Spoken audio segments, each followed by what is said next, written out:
العقرب في المنام أو العقرب في الحلم.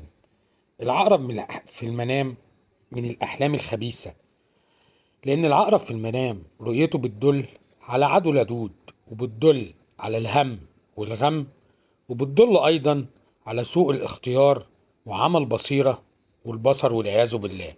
واللي يشوف في الحلم إن هو بيمسك العقرب بدون ما يضره، فده بيكون دالل على ان احنا بنعاشر اصدقاء السوء، سواء كنا رجل او امرأة.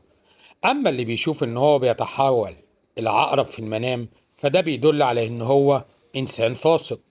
ورؤية العقرب في المنام للفقير بتدل على شدة فقره وفتنة للغني، وبتدل ايضا على نقص مال الغني، وبتكون فتنة للصاحب القريب مننا جدا. اما للسجين بتدل على ان هو هيشهد عليه حد بالزور، والله اعلى واعلم.